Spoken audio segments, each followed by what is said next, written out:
Mari kita buka PA ini dengan doa, saudara-saudara. Bapa di surga, terpujilah namamu. Engkau Allah yang setia, yang kasih setiamu tidak digoyahkan oleh apapun juga. Engkau mengasihi kami dengan kasih yang tidak pernah gagal, dengan kasih yang kekal. Terima kasih di dalam dirimu kami menemukan pengharapan. Bahkan ketika kami menghadapi misteri kematian, pengharapan kami jauh lebih besar. Karena pengharapan kami ada pada Tuhan yang hidup, Tuhan yang bangkit, Tuhan yang mengalahkan kematian.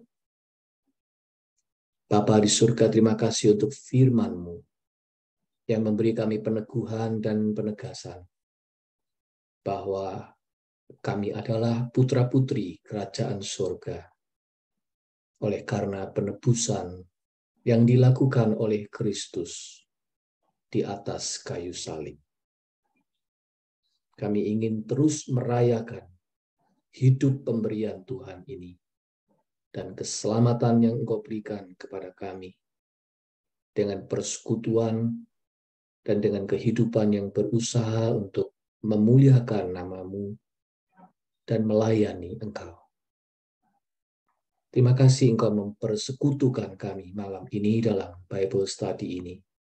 Bila ini pun menjadi bagian juga di mana kami memperdalam pengertian kami tentang iman Kristiani, supaya kami lebih mengenal Tuhan, mengenal diri kami sendiri, dan mengenal dunia yang Kau ciptakan ini. Terima kasih Bapa di sorga, berkatilah rekan teman kami yang belum bisa bergabung, terutama karena mereka bepergian, atau karena mereka sedang sakit, atau mereka sedang bekerja. Anugerah-Mu bersama dengan mereka juga sebagaimana Engkau melimpahkannya atas kami. Dalam Kristus Yesus Tuhan kami naikkan doa ini. Amin.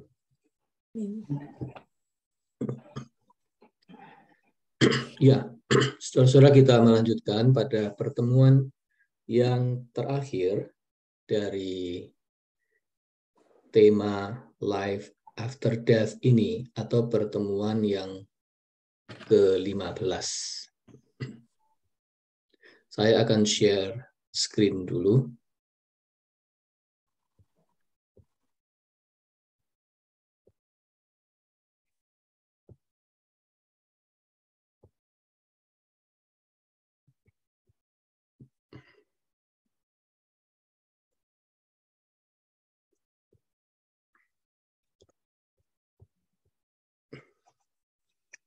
Ya, saya ingin mengulang sedikit tentang worldview, yaitu ada 3 kategori dari worldview, yaitu cara kita melihat dan memandang hal-hal yang paling fundamental di dalam hidup ini. Itu namanya worldview. Ada 3 macam worldview, yaitu yang disebut ateisme, yaitu worldview yang tidak memberi tempat pada Tuhan sama sekali. Hidup ini cuman materi. Tidak ada spirit, tidak ada soul, dan juga tidak ada Tuhan atau God. Ateisme melihat hidup ini sebagai materi belaka. Yang kedua adalah panteisme. Panteisme tidak mempercayai Tuhan, tetapi mempercayai sebagai hidup ini ada sumbernya. Sumber yang paling hakiki dari semuanya. Asal mula dari semuanya, dan asal mula dari semua ini, zatnya yang paling inti itu ada di mana-mana. di seluruh unsur dalam kehidupan ini mengandung zat yang hakiki itu. Itulah yang disebut sebagai panteisme. Nanti kita akan bicara lebih jauh. Yang ketiga itu adalah teisme. Teisme sebuah worldview yang melihat hidup ini adalah ciptaan Sang Pencipta.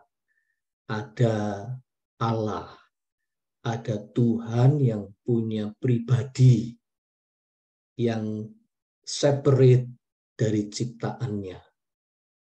Tidak sama dengan panteisme, karena kalau panteisme itu asal mula segala sesuatu itu melebur di mana-mana.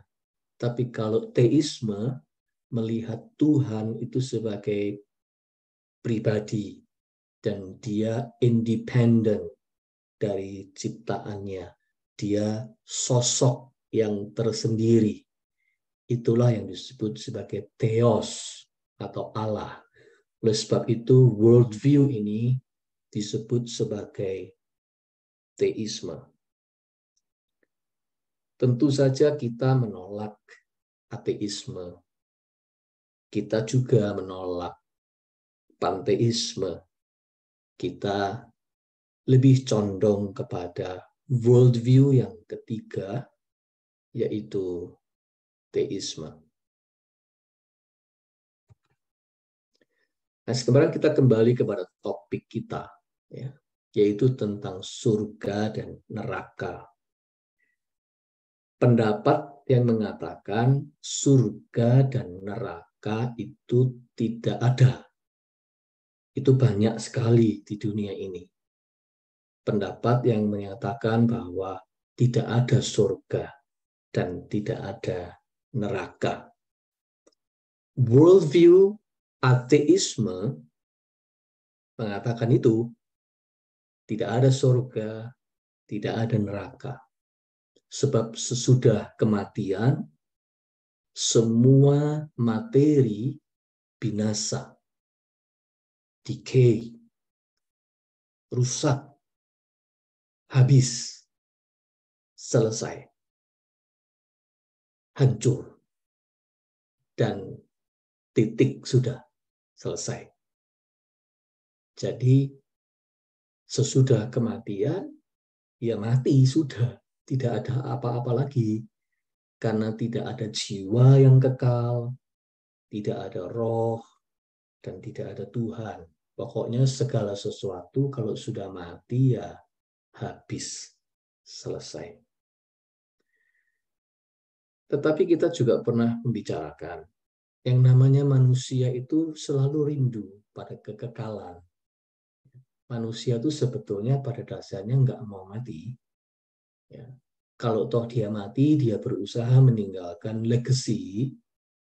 Supaya apa? Supaya namanya at least tetap hidup. Karena apa? Karena kerinduan manusia untuk menjadi abadi itu tidak pernah hilang. Kita pernah membicarakan itu dan Alkitab menyebutkan itu.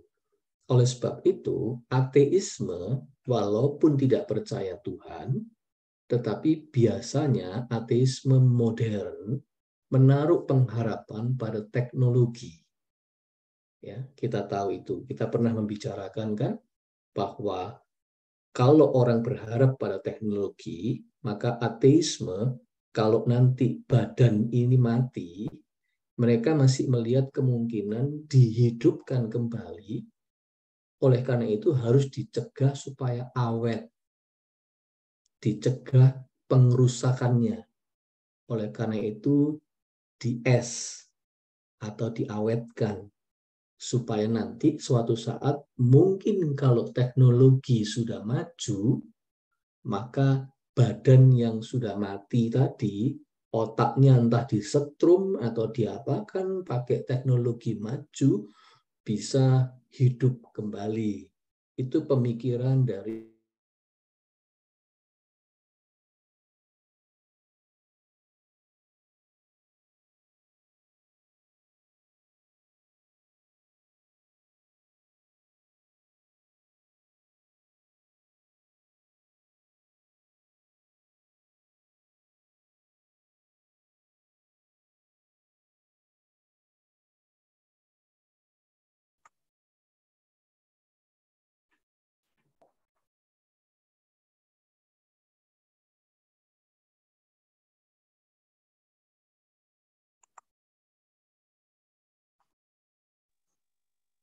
Pak Pipi freeze kayaknya.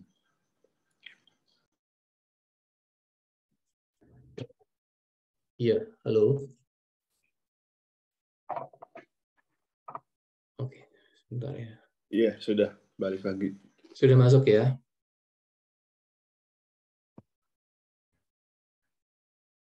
Hold on.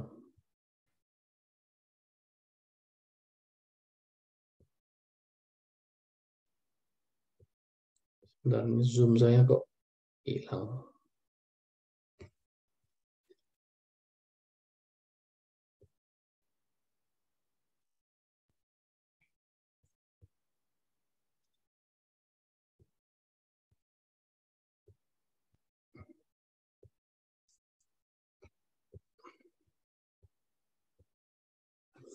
Ya, oke. Sorry, tadi komputer saya tiba-tiba macet. Nah,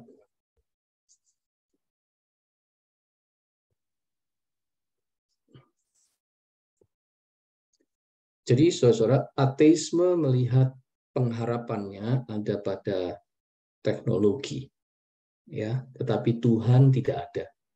Itu dalam pemahaman ateisme.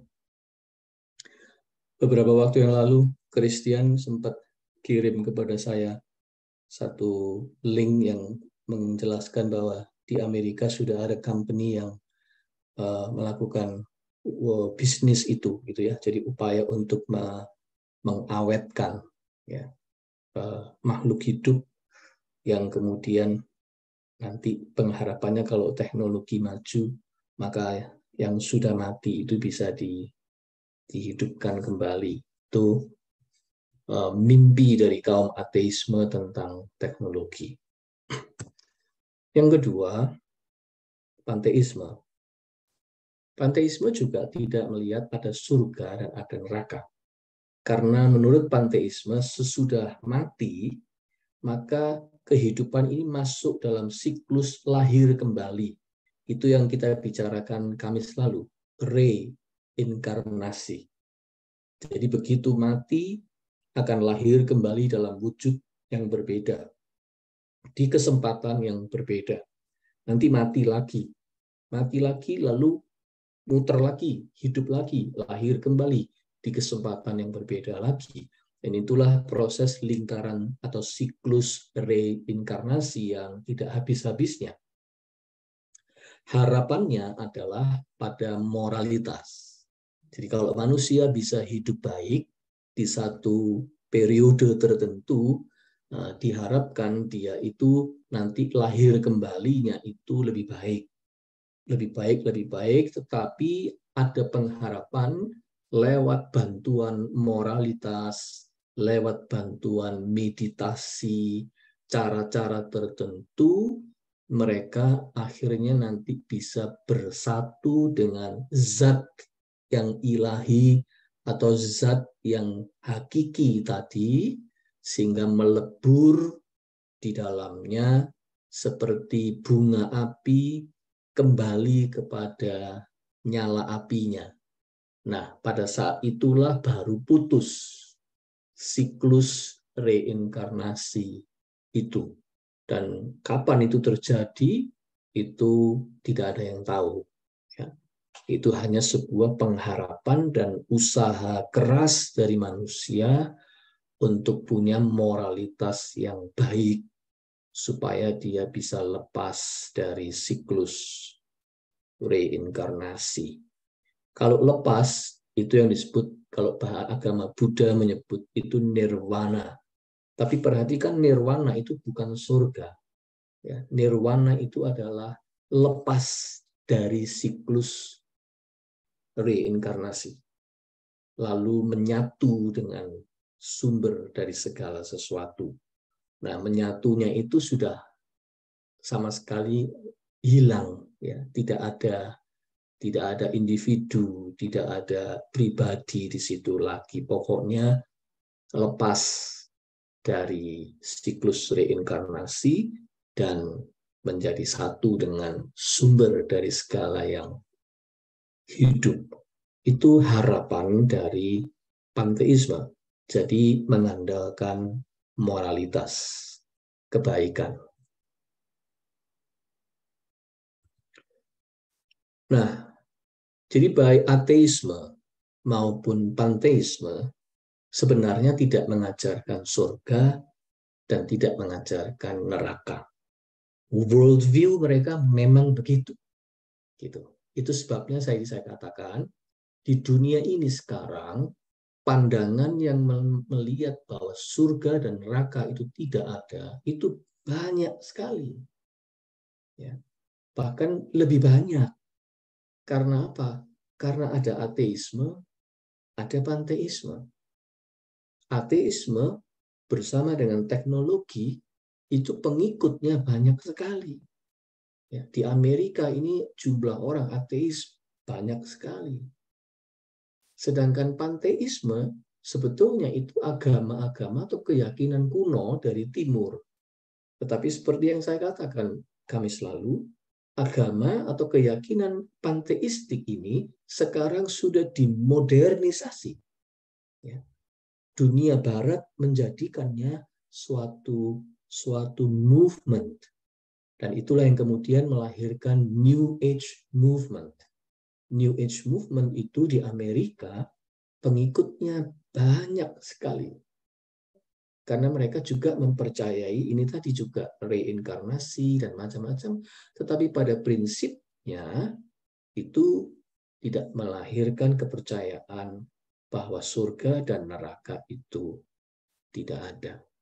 Bahkan, saya sudah menjelaskan, bahkan di kalangan Kristen sendiri pun sudah menyusup masuk pandangan-pandangan yang ingin membuat surga dan neraka itu menjadi lebih tidak jelas. Bahkan ada yang menganggap ya neraka itu ada, tetapi neraka itu kosong karena semua orang masuk surga. Ya, seperti yang dikatakan oleh universalism misalnya, ya, di kalangan Kristen sendiri. Jadi Anda melihat bahwa pandangan tentang surga dan neraka yang selama ini kita pegang itu sudah di-challenge begitu rupa ya oleh ateisme, oleh panteisme modern juga, dan juga oleh sebagian dari kalangan kekristenan sendiri. Oke, jadi pandangan yang menganggap surga dan neraka itu ada memang sebenarnya cuma teisme. Cuma teisme yang memandang surga dan neraka itu ada. Oke, tapi surga dan neraka ada. So what? Ya, sebenarnya itu lebih penting, bukan cuma sekedar kita percaya surga dan neraka itu ada, tetapi so what? Pertanyaan pertama adalah kita akan menuju kemana? Kita percaya surga dan neraka itu ada, nggak cukup. Sebab pertanyaan yang lebih penting adalah kita akan menuju kemana? Ya. Meskipun itu ada, tetapi kita percaya, tetapi pertanyaannya adalah kita menuju kemana? Nah, dari sekian banyak teisme, kita memang dulu pernah saya katakan, ini sebuah penegasan ulang karena ini summary, maka kita harus memilih dari teisme itu yang masih berlandaskan penyataan dari atas atau divine revelation. Ya, dari antara worldview teisme itu, kita harus memilih yang mengajarkan tentang revelation atau divine revelation. Supaya kita mendapatkan kepastian bahwa surga dan neraka itu ada, dan bagaimana bisa mencapai ke sana, itu semua ada pernyataan dari surga sendiri. Gitu. Karena kalau tidak, kita tidak mungkin bisa mempercayainya. Itu yang namanya divine revelation. Allah memberikan wahyunya. Allah memberikan penyataannya. Allah mereveal dirinya. Allah mereview tentang heaven, tentang divinity, itu yang disebut revelation. Nah, kemudian kita, orang Kristen, meyakini bahwa revelation atau wahyu itu bukan cuma sekedar alam, ya, alam, nature. Nature itu is revelation juga sebetulnya. Dia menceritakan, kata Alkitab, langit menceritakan kemuliaan Tuhan. Jadi itu revelation, nature, alam. Lalu history. History juga sebenarnya itu, karena itu sebabnya Alkitab kita itu bercerita tentang bangsa Israel dan sejarahnya. Karena di dalam history-nya dari orang Israel itu kita mendapat pengenalan tentang siapa Allah. Jadi sejarah, tapi juga kitab atau yang disebut sebagai kitab suci, scripture. Dari kitab atau scripture itu kita mendapatkan revelation tentang siapa Allah. Jadi nature, history, and scripture itu semua adalah revelation yang kita butuhkan. Dan agama yang mengajarkan revelation itu memakai itu juga.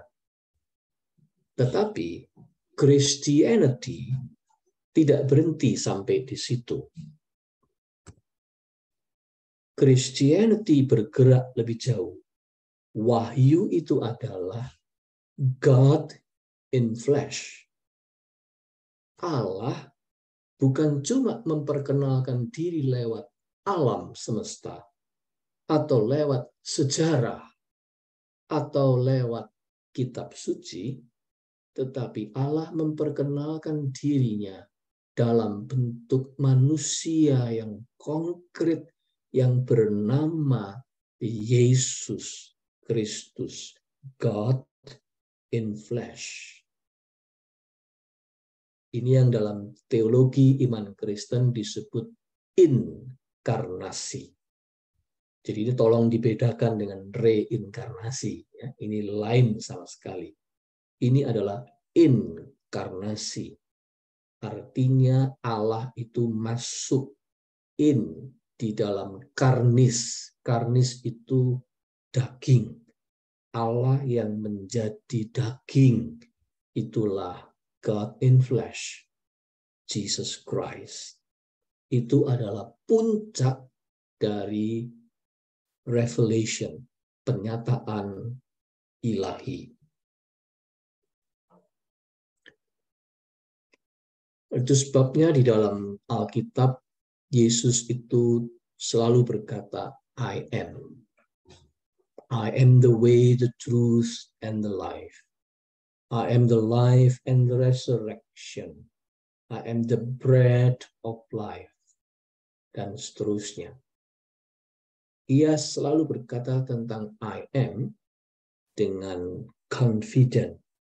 Dan itu mencerminkan konsep perjanjian lama ketika Musa bertanya kepada Tuhan, kalau aku diminta memperkenalkan namamu, siapa engkau Tuhan? Lalu Tuhan berkata, I am who I am. Ya, itulah yang kemudian dikenal dengan istilah the great I am.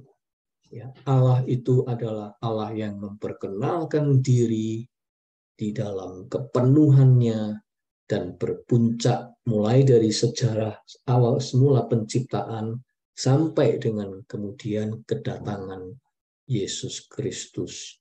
Yesus itu adalah Allah sendiri yang menjadi daging. The great I am ini yang kemudian juga mati di kayu salib dan kemudian dikuburkan, lalu dia bangkit kembali dan dia naik ke sorga dan dia datang kembali di dalam rohnya yang kudus. Jadi cerita Alkitab itu adalah cerita tentang the great I am. Cerita tentang Yesus. Jadi center dari pemberitaan iman Kristen, Christianity itu senternya ada pada Jesus Christ. Dia adalah puncak dari God's revelation, the great I am. The resurrection of Jesus is the launching of God's new world. Jadi Yesus yang bangkit itu mengawali sebetulnya. Ya.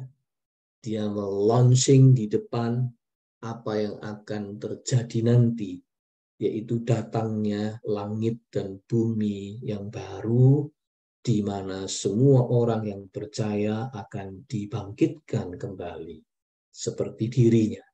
Tetapi dia mengawali dan memulai semuanya itu, dan dia menjamin bahwa aku ini pergi ke tempat yang disebut sebagai rumah Bapa, surga, dan aku akan datang kembali untuk membawa kamu ke sana.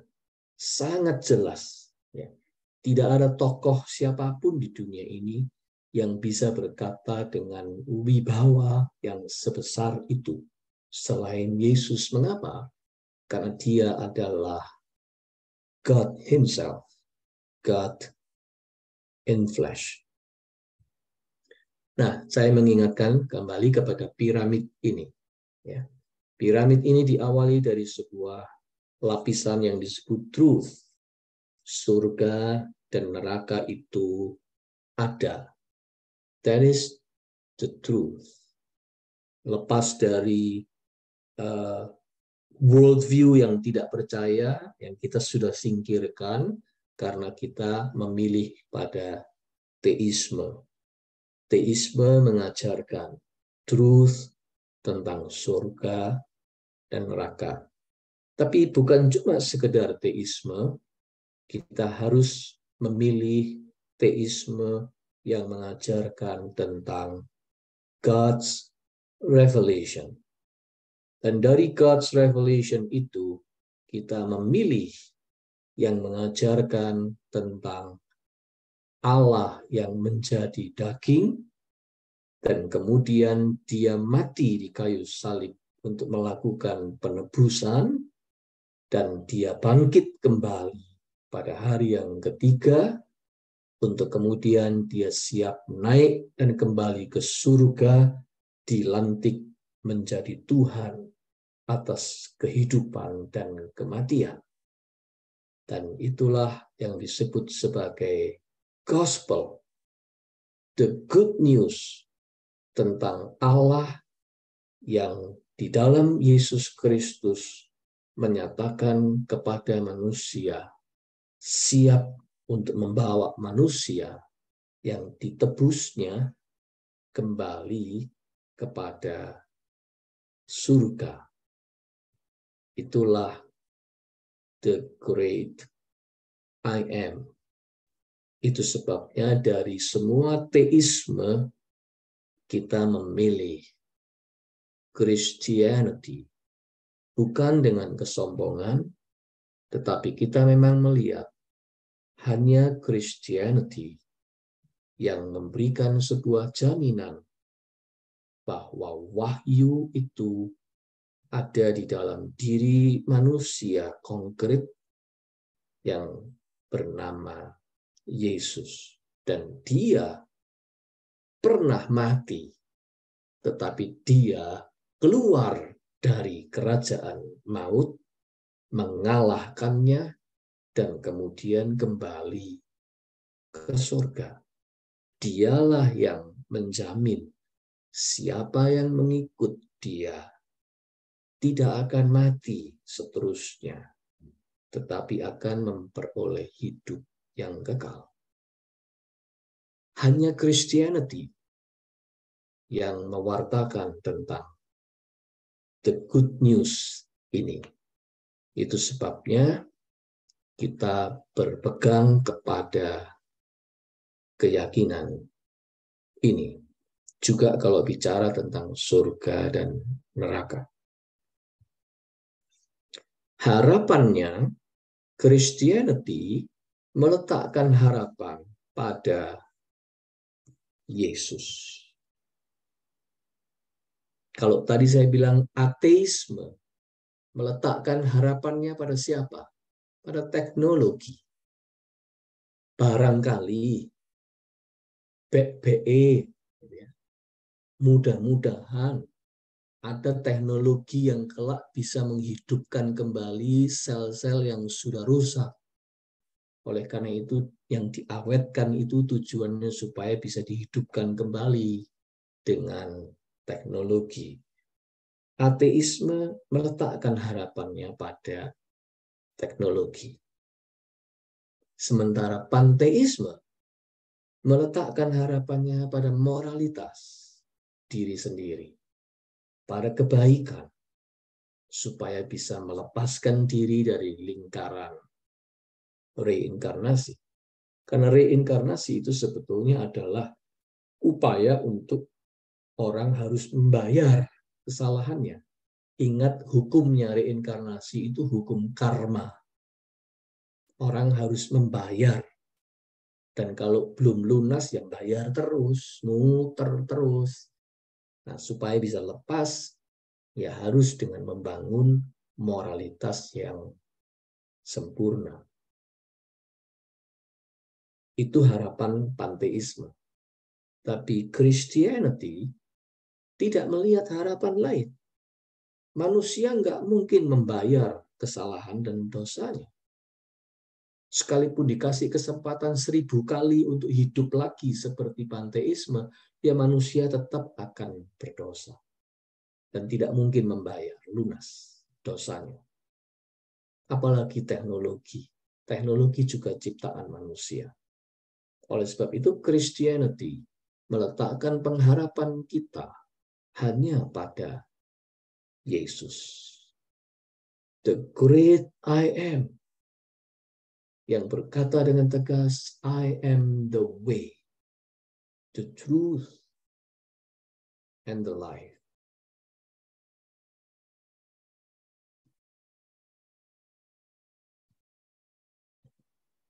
Di dalam Yohanes 1 ayat 12 tertulis formulasi iman. Nanti kita akan rumuskan itu sebagai formulasi iman. Tetapi semua orang yang menerimanya diberinya kuasa atau hak supaya menjadi anak-anak Allah, yaitu mereka yang percaya dalam namanya. Ada 3 kata kunci di sini, yaitu percaya, menerima, dan menjadi. Ini yang disebut sebagai the formula of faith. Kita itu believe, receive, yang membuat kita menjadi become. Kita believe in Jesus Christ. And then we receive the gift of forgiveness, the mercy of God. And then we become the child or the children of God. Itu formulasi iman Kristen yang paling sederhana. Kita diselamatkan karena iman. Dan iman itu adalah believe, receive, and become. Kita percaya kepada Yesus. Kita meletakkan pengharapan hanya pada Yesus. Kita percaya Dia yang menanggung dosa kita. Kita percaya Dia adalah Allah sendiri yang datang untuk menyelamatkan kita. Oleh karena itu, ketika kita percaya, serentak kita menerima menerima anugerah keselamatan, menerima anugerah pengampunan dosa, sehingga kita siap menjadi anak-anak Allah, menjadi anak-anak kerajaan sorga. Kita menerima hak untuk menjadi penghuni kerajaan sorga.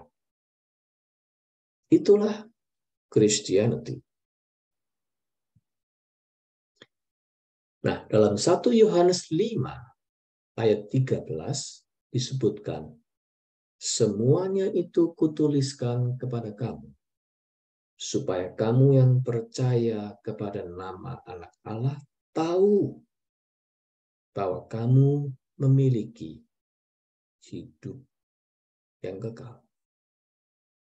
Kalau kita menjadi orang Kristen yang benar-benar melewati proses formulasi iman tadi, maka kita boleh tahu, kita boleh yakin bahwa kita memiliki hidup yang kekal. Dengan kata lain, kita akan menuju ke sorga. Itu bukan mudah-mudahan, itu bukan semogalah begitu. Itu adalah sebuah kepastian. Kepastian bukan karena kita sombong, kita ini pasti masuk surga karena kita orang baik. Bukan. Tapi kita masuk surga oleh karena Yesus yang mengatakannya. Karena Yesus yang menjaminnya. Begitu kita percaya kepada Dia, Dia memberikan kepada kita anugerah, pengampunan, dan keselamatan yang membuat kita berhak menjadi penghuni kerajaan sorga. Tahu bahwa kamu memiliki hidup yang kekal. Orang Kristen yang melewati proses formula iman yang benar, dia tahu bahwa dia akan menuju ke sorga.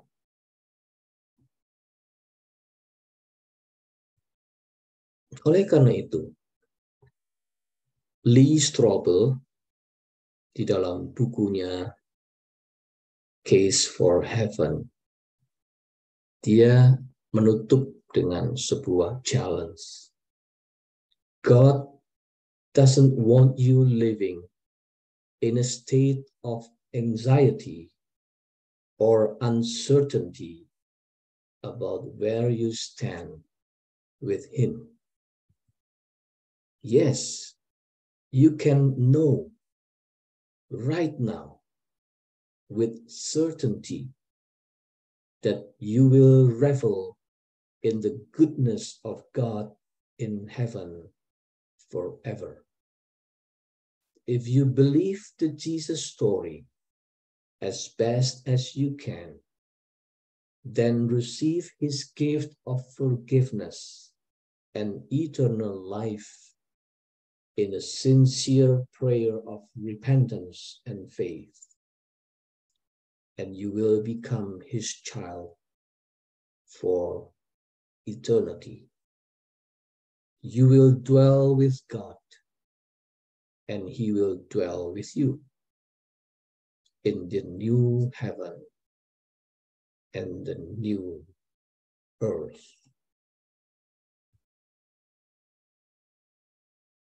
How about you? Itu tantangan Lee Strobel. Nah, kalau kita sudah yakin ya, bahwa kita memang akan menuju ke sana. Ini penting kan, seperti tadi saya katakan, kita bukan cuma cukup percaya surga dan neraka ada. Ya, kita bukan seperti orang ateis, bukan seperti orang panteis, tapi kita percaya Tuhan, percaya surga dan neraka itu ada. Tapi itu nggak cukup. Karena pertanyaan lebih penting adalah kita menuju kemana? Ya. Dan tadi yang kita sudah ikuti penjelasan tentang the gospel, ya, tentang gospel dari Christianity, itu mengajak kita untuk tiba pada sebuah keyakinan yang mengandung kepastian, certainty, bahwa kita memiliki hidup yang kekal. Dengan humble, kita berani mengatakan bahwa kita akan menuju ke surga karena Yesus, bukan karena kita. Di dalam keyakinan iman Kristen, seperti kata pendeta Greg Laurie, surga itu bukan tempatnya orang suci, holy people, tapi surga itu tempatnya forgiven people, orang-orang yang telah diampuni. Itu sebabnya kita harus tiba pada keyakinan kita menuju kemana. Itu jauh lebih penting lagi daripada sekedar percaya surga dan neraka itu ada. Nah, sebagai orang yang percaya kita akan menuju ke surga, kita mempertanyakan what is it like to be in heaven? Ya, itulah tema kita secara sentral di dalam percakapan 15 session ini. Kita kepingin tahu sedikit banyak, walaupun kita sadar, dan itu sudah dikatakan di depan, bahwa kita tidak mungkin tahu sampai detail luar biasa tentang what is it like to be in heaven itu, ya, atau heaven itu what is it like sebenarnya.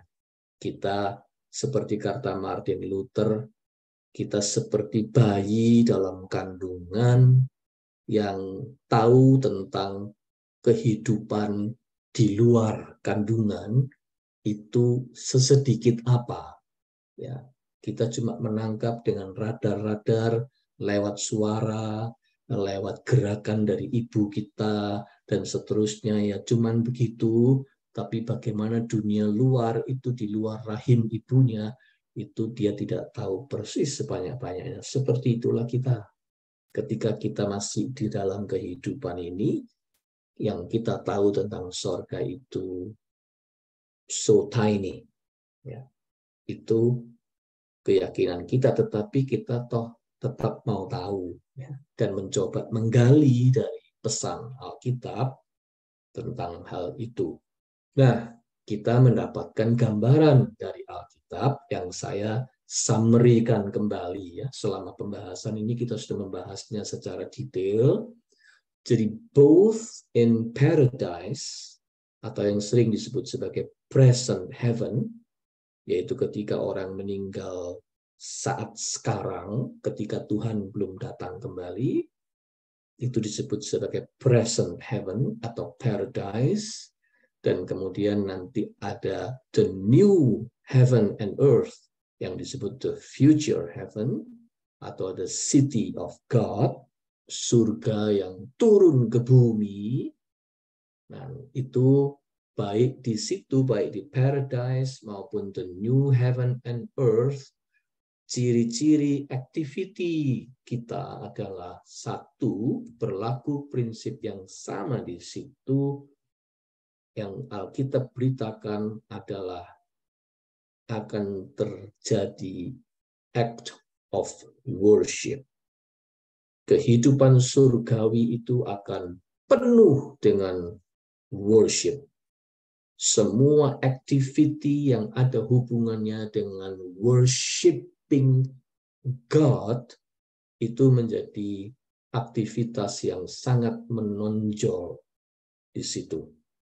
Bukan cuma nyanyi paduan suara, itu memang yang menonjol, tetapi juga seluruh aktivitas surgawi itu adalah aktivitas worshiping God. Yang kedua adalah the act of fellowship. Di dalam kehidupan surgawi, bukan cuma secara vertikal kita menyembah Tuhan, tetapi secara horizontal itu terjadi persekutuan, terjadi kehidupan bersama sosialisasi, terjadi fellowship yang sempurna, yang harmonis, yang tidak ada konflik. Semuanya berjalan bekerja sama untuk mencapai sebuah tujuan yang sama, worshiping God. Jadi ada act of worship vertically dan ada act of fellowship horizontally. Dan yang kemudian yang terjadi di surga yang dipastikan adalah reconciliation. Sebab itulah inti dari atonement, inti dari redemption. Itu inti dari tindakan penebusan Yesus di kayu salib yang membawa semua itu ke surga. Intinya adalah reconciliation. Semua makhluk direconcile dengan Sang Pencipta oleh salib Yesus. Semua makhluk direconcile satu sama lain secara horizontal, manusia dengan manusia. Semua makhluk direconcile satu sama lain, manusia dengan alam, manusia dengan hewan. Tidak ada lagi hewan buas dan hewan liar yang saling memakan. Anak-anak bayi bisa bermain dengan ular, kata kitab Yesaya digambarkan di situ. Jadi antara manusia dengan alam, reconcile. Dan antara manusia dengan dirinya sendiri, reconcile. Karena itu tidak ada lagi keputusasaan, tidak ada lagi tangisan, tidak ada lagi jeritan, tidak ada lagi keluh kesah, tidak ada lagi kemarahan, karena semuanya reconciled perfectly.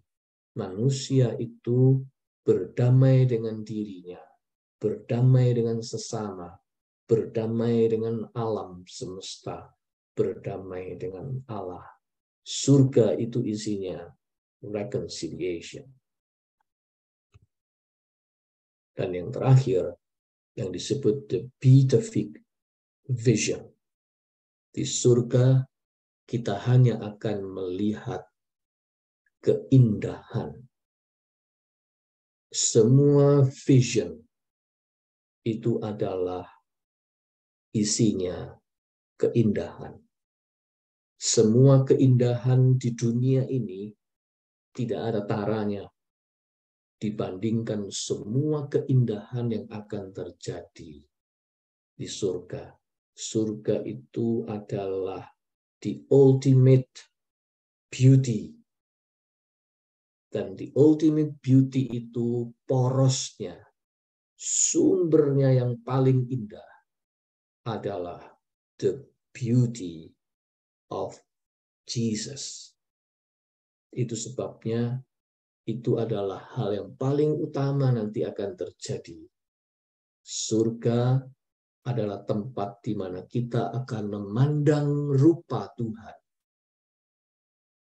Muka dengan muka, face to face, dan kita akan melihat the beauty of Jesus perfectly. Itulah yang dirindukan oleh semua makhluk dan semua orang beriman. Dan itulah yang dijanjikan di dalam Alkitab tentang surga. Jadi kalau kita bertanya, what is it like to be in heaven? Kita tidak tahu dengan persis secara detail, tetapi boleh dijamin 4 poin ini adalah hal-hal yang menjadi pilarnya apa yang akan terjadi di sorga itu. Sebab itulah yang secara percikan diberitakan oleh Alkitab. Alkitab nggak bicara terlalu banyak-banyak, karena dibicarakan banyak pun kita nggak ngerti. Oleh karena itu kita diberitahu barang sedikit hal-hal yang paling prinsip, yang paling fundamental tentang surga. Selanjutnya, Kita tidak cukup hanya percaya surga dan neraka ada. Kita perlu tahu dengan pasti kita akan menuju kemana. Itu sudah kita bicarakan tadi. Tetapi, namun, bukan cuma tahu nanti kita bakal kemana. Juga penting sekarang kita perlu hidup dengan antisipasi itu. Sejak sekarang, kita sepatutnya sudah hidup dengan perspektif eternity. Kalau kita tahu kita bakal ke sana, dan kita akan spend time forever di sana, maka di dalam hidup yang temporary ini, harusnya kita mengantisipate itu. Bukan? Itulah yang terakhir. Kita bukan cuma perlu tahu atau percaya surga itu ada, tapi kita perlu yakin kita akan ke sana. Tapi bukan cuma itu, kita perlu mengantisipasi mulai sekarang bahwa kita akan menghidupi surga. Lee Strobel berkata begini, knowing that we will someday inherit the richest of heaven, shouldn't we stop clinging to the earthly possessions that take our attention away from what's really important? Anticipating a paradise of eternal pleasures, shouldn't we stop our mindless pursuit of substitute indulgence that only bring fleeting enjoyment and leave lasting regret? Statement Lee Strobel ini menggambarkan itu. Kalau kita tahu satu kali kelak kita ini akan mewarisi kekayaan surgawi, tidakkah kita harusnya berhenti untuk mengejar possession yang terlalu duniawi di dunia ini yang membuat perhatian kita dialihkan dari yang prioritas, yang important dalam hidup ini? Oh, bukan berarti kita nggak perlu mengejar yang disebut harta atau kekayaan, kemakmuran. Bukan itu maksudnya. Tetapi kalau kita terlalu terikat oleh earthly possessions dan membuat kita itu teralihkan perhatian kita dari yang really important, itu berarti kita kurang antisipasi. Gitu. Seorang Kristen yang percaya surga ada, percaya bahwa dia akan ke sana, layaknya hidupnya mengantisipate itu. Saudara-saudara, ada beberapa penelitian dilakukan terhadap orang-orang yang sudah sangat lanjut usia tapi masih sadar, sudah umur 80-an, bahkan ada yang sudah 90-an, tapi masih sadar, masih cukup sehat. Kepada mereka dibikinkan angket, disurvei dengan beberapa pertanyaan, dan salah satunya pertanyaan yang penting, kalau Anda diberi kesempatan untuk mengulangi lagi hidup di dunia ini, maka apa yang akan Anda lakukan? Nah, orang-orang ini yang sudah berumur sampai segitu itu, sebagian besar menjawab, satu, mereka akan lebih memperhatikan keluarga, family, dearly family, orang-orang the nearest, the dearest di dalam hidup mereka. Mereka akan lebih spend time dengan keluarga. Satu. Yang kedua, mereka akan lebih memilih teman-teman dengan siapa mereka bergaul. Mereka akan lebih memilih teman-teman yang membawa impact yang baik dalam hidup mereka. dan lebih mengabaikan orang-orang yang justru meracuni diri mereka. Itu yang kedua. Dan yang ketiga, mereka menjawab, mereka akan lebih memperhatikan kesehatan rohaniah mereka selain atau di samping kesehatan jasmani mereka. Jadi Anda melihat, itulah priority sebetulnya kan.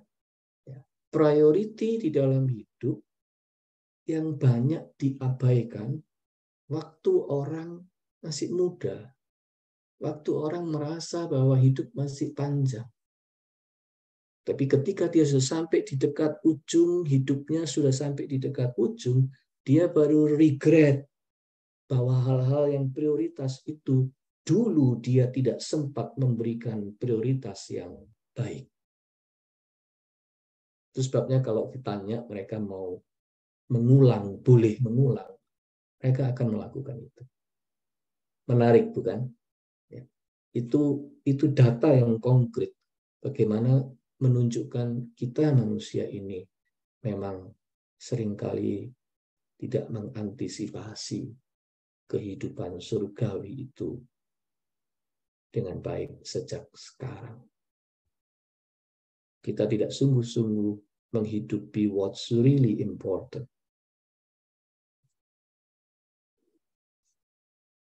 Dan kemudian Lee Strobel mengatakan, in the new heaven and the new earth, everything will be made right. So shouldn't we start setting the things right in our own relationship now? The Jesus story culminates in our clemency. So can't we offer forgiveness to those who have offended us? And shouldn't we seek forgiveness from those we have hurt? Atau dengan kata lain tadi yang saya bilang, di surga itu adalah puncaknya reconciliation. Segala sesuatu kembali kepada yang sebenarnya. Everything will be made right. Especially relationship. Oleh sebab itu, Lee Strobel mengatakan, kalau begitu, mulai dari sekarang di dunia ini, kita belajar untuk meluruskan kembali relationship kita. Itu panggilan yang paling sukar, harus diakui. Itulah yang digumuli oleh Yakub dan Esau 20 tahun sampai mereka baru bisa ketemu dan berangkulan dalam sebuah rekonsiliasi. Itu salah satu perjuangan berat dalam kita mengantisipasi surga. Tapi oke, anyway, saudara, yang ketiga ini penting ya. Jadi selain kita itu percaya surga dan neraka itu ada, itu penting. Tapi nggak cukup. Kita perlu tahu kita ini menuju kemana. Dan orang Kristen tahu bahwa dia menuju ke surga. Tapi nggak cukup. Kalau kita tahu bahwa kita menuju ke surga, sejak sekarang di bumi, kita sudah hidup belajar untuk mengantisipasi itu dengan mencocokkan hidup kita dengan kehidupan surgawi dan tidak terdistract oleh hal-hal yang tidak really important. Itulah tujuan dari seluruh percakapan kita tentang surga dan neraka yang cukup panjang ini. Kita dibawa pada satu kesimpulan tentang pentingnya kita sampai kepada kesimpulan itu. Sekarang sebagai catatan akhir, oke, sesudah kita yakin diri sendiri siapa? Anak-anak Tuhan, dan kita akan kemana? Ke surga. Bolehkah atau perlukah kita menghakimi atau menentukan keberadaan orang lain di kekekalan nanti? Bolehkah? Mungkin ini pertanyaan yang sudah beberapa kali kita bicarakan juga. Tentu saja, saudara, kalau sifatnya meyakini ada orang yang kita tahu, dia anggota keluarga kita, dia hidup di dalam Tuhan Yesus, dia beriman kepada Yesus melewati proses formulasi iman, dan dia mencintai Tuhan di dalam hidupnya, kita boleh mengatakan, saya meyakini bahwa orang yang saya kasihi ini sama dengan saya, karena Yesus akan menuju ke sorga. Ya, tentu kalau dalam tahap seperti itu boleh saja. Tapi bagaimana dengan orang-orang yang jahat? Atau bagaimana dengan orang-orang yang menurut kita tadi bukan orang Kristen? Ya. Bagaimana dengan orang-orang yang menurut sepengetahuan kita belum sempat percaya kepada Yesus Kristus seperti kita dan seterusnya? Ya, bahkan beberapa list pernah secara ekstrim saya lontarkan, kan? Bagaimana dengan bayi yang digugurkan? Bagaimana dengan orang-orang di suku-suku pedalaman? Bagaimana dengan orang yang mati karena perang? Bagaimana dengan anak-anak yang mati karena kelaparan, karena perang? Bagaimana dengan orang-orang yang baik, tetapi dia menganut agama yang lain, dan seterusnya? Bisakah kita menentukan atau menghakimi keberadaan orang lain itu di kekekalan nanti? Oh, kita sudah membahas banyak tentang hal itu, tapi yang paling fundamental yang ingin saya katakan adalah begini. Yang harus kita yakini, ya, kalau kita bicara tentang surga dan neraka, jangan berpaling kepada kita. Sebab authority-nya bukan ada pada kita. Kita juga tidak punya kapasitas untuk menentukan. Sebab surga dan neraka itu adalah hak prerogatif dari Allah sendiri. Oleh sebab itu kita harus fokus pada Tuhan. Yang paling fundamental yang harus kita yakini adalah Allah itu, Tuhan itu, Maha Kasih, sekaligus Maha Adil. Yang saya bilang dulu, keseimbangan dari dua itu harus dijaga. Karena Maha Kasih, maka surga itu ada. Surga tersedia bagi forgiven people. Karena Tuhan itu Maha Kasih. Tapi karena Tuhan itu juga Maha Adil, maka neraka itu ada. Tersedia bagi yang tidak bertobat, tidak percaya, dan menolak anugerahnya. Itu yang paling fundamental. Kita harus yakin Allah itu adil, Allah itu Maha Cinta, Allah itu Maha Kasih, sekaligus Maha Adil. In the end, kata Lee Strobel, all we really needed to know about the matter is this: God is good. God is loving. And God is fair.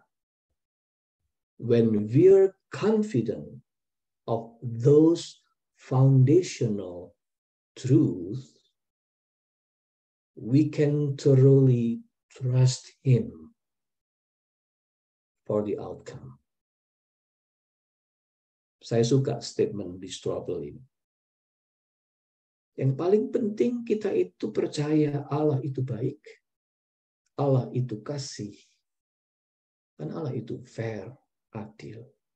Kalau kita percaya pada kebenaran yang fundamental ini, maka hasilnya apapun penghakiman terhadap orang lain, keberadaannya di mana, kita tahu siapa yang menghakimi itu, Dia pasti menghakimi dengan penuh cinta sekaligus maha adil. Hasilnya, ya terserah dia. Bukan kita yang menentukan. Tapi kita sendiri secara pribadi, kalau ditanya, saya yakin saya kemana. Dan kita harus membuktikan itu dengan mengantisipasinya sejak sekarang. Ya, saya menutup sampai di sini seluruh pembicaraan kita tentang heaven and hell ini.